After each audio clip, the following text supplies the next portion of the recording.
Video game credits. They're a way to recognize all of the team members that created the game you just finished playing.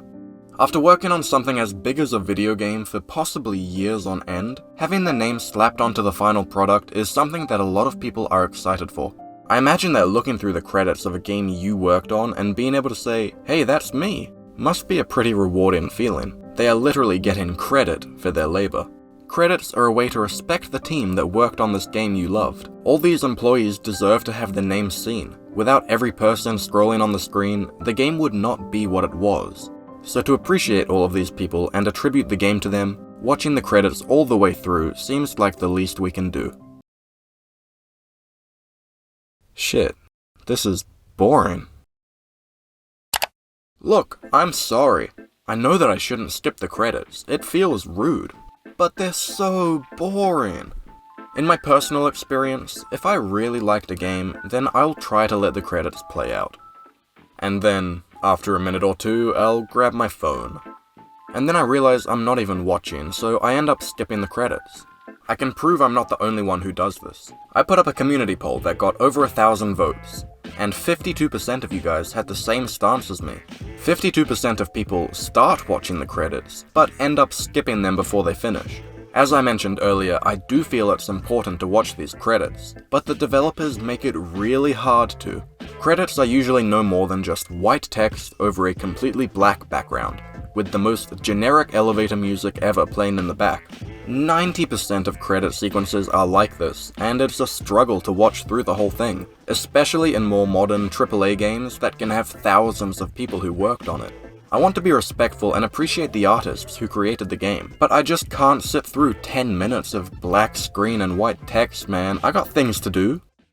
Let's take a look at some boring credits. To do this, I could basically just pick any game from my Steam library, because every game has boring-ass credits.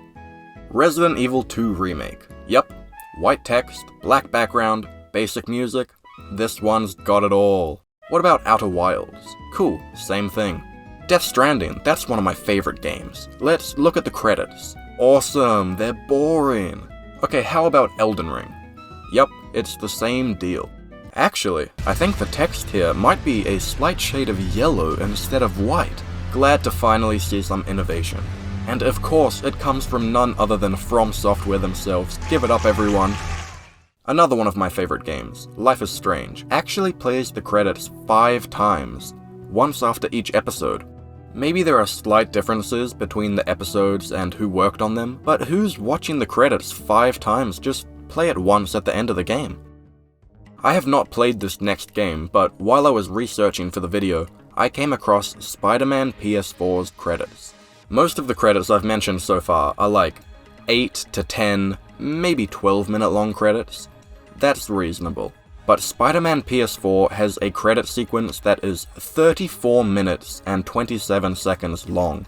It takes 17 hours to beat the game apparently, and I guess the last half hour is just credits. To be fair, the first few minutes have some cool visuals, and then there's a small mid-credit scene, but imagine sitting down and just watching text scroll on a black background for half an hour. I don't believe that anybody has actually done that.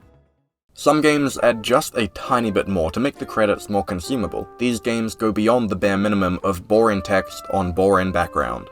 For example, Doom Eternal, while it is still mainly text scrolling, they have some photos on the right side of the screen, of all the developers and what I assume is the id Software studio.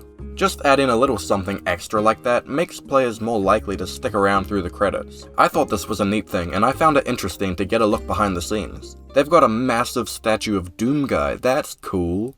Catherine Classic is another game that put just a tiny amount of effort into the credits. It plays clips from the whole game on the side of the screen while the credits roll, and some epic guitar plays in the back. While it isn't new content, it does allow the player to reflect upon the game and kind of say, oh, these people over here made this game over here. That's cool. Using the credit sequence as a time to reflect on the game is something I didn't mention earlier. In my poll, a few people commented that they watched the whole credits and used the time to think about the journey they just went through. Sometimes a game has a crazy ending, or it just makes you go, whoa, that when the credits start rolling, you just sit there in silence. still in shock from the ending or giddy with excitement about how good that game was. You can use this time while watching the credits to think about the story that was told, or reflect on the experience you had with the game. Even though the credits themselves are boring, you end up watching them because you're still dwelling on the game. This definitely happened to me after I played Soma. One more example of a credit sequence that put some effort in to stop you from skipping is Portal 2. This game has a beautiful ending, and then during the credits, you are serenaded by GLaDOS, the main antagonist of the game. People who played the game will want to hear this song. It's funny and it's also kind of a banger.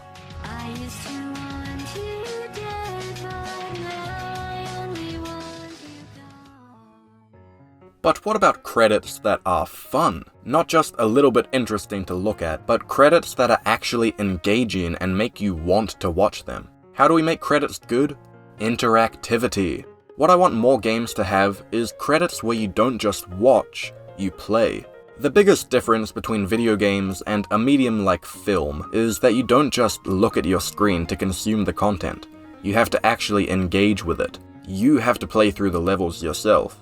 You have to beat that boss. You have to explore the world.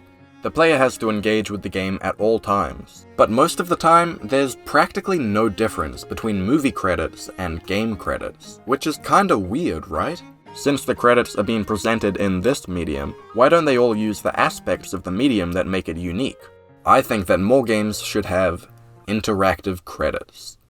Let's talk about some games that already have fun and interactive credits. Katamari Damacy has one of my personal favorite credit sequences in any video game. Katamari is an awesome game where you play as a tiny little guy that rolls up stuff to make his balls bigger. The credits are like a bonus level at the end of the game. While the credits are rolling, you are also rolling. Thank you. This is a fun level that you can't lose. Your goal is to roll up every country on Earth, and this guy in the background is going crazy on the vocals like... It's nice to have this bonus level that will make the players actually want to stick around through the credits. Flower is a game that I played very recently. You are a flower, or a collection of petals in the breeze, or something.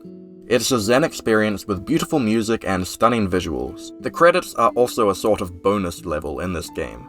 The gameplay is the same as the other levels. You fly through flowers in grassy fields to collect their petals. However, unlike Katamari, you don't just play the game while the credits scroll on the screen. The credits in Flower are fully integrated into the gameplay. Each of the team members who worked on the game are represented by a flower that you fly through. The level itself is a condensed version of the whole game. The credits go through 6 shorter areas, each characterizing one of the levels in the main game. This is a clever way to get the player to reflect upon the game, which, as I mentioned earlier, a lot of people already do during the credits. These credits are also great as they give each person who worked on the game a second in the spotlight as the player flies through them, adding their petals to the breeze. 30 Flights of Loving is an interesting game. It's only 15 minutes long, and it's about a heist performed by 3 friends. It's very artistic, it's full of symbolism and wacky-ass film techniques. But what really interested me was one part of the credits. The credits themselves take place inside an art gallery. You can walk around and all the developers' names are placed underneath different pieces of art and exhibits. Once again, these credits are fully integrated into the world. But halfway through the gallery, there is an exhibit that teaches you about Bernoulli's principle. Fast-moving air creates low air pressure. Or something like that. There are these 2 machines that show you how it works and how it's used to make planes fly. But what confused me about this is I have no idea why it's here. I don't know what this is meant to symbolize or if it's important at all. After playing the game, I immediately played again with the director's commentary, hoping to get an explanation for why Bernoulli's principle is taught to the player in the credits. The director commented about the shape of the airplane wing, but he didn't mention why it's in the game. I found it really interesting that the developer put this in the middle of the credits without explanation, for reasons that I can't understand. If somebody knows what this means, then please tell me in the comments, because I also can't find anything online. I have a few more quick examples of interactive credits. Undertale's True Pacifist ending has fun credits that will thank every monster in the game, and the Special Thanks section is a fun bullet hell minigame that you can't lose, but it will tell you how bad you did. Typing of the Dead has a fun minigame where you have to type out the names of the people who worked on the game as they scroll down the screen. and one of Nier Automata's endings is a super tricky bullet hell with a song that combines all the other credit themes into one. I think interactive credits are awesome, and a great way to stop players from skipping by keeping them engaged, but it may be unreasonable to ask for every game to have them. Look at Spiderman PS4, with its 34-minute credits. Now imagine we put all those names into something like Flowers credits, or Typing of the Dead.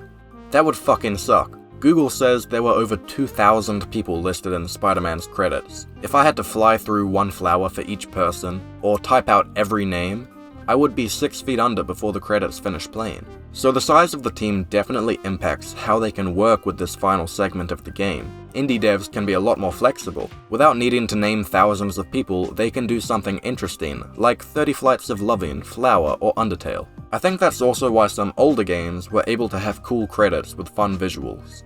But a large team size does not excuse the black background, white text credits. At least do something, come on! Katamari has 500 people listed on its credits, but just having something for the player to do in the background while the names scroll is enough. Throw a little bit of funky music into the mix, and you've got some great credits right there.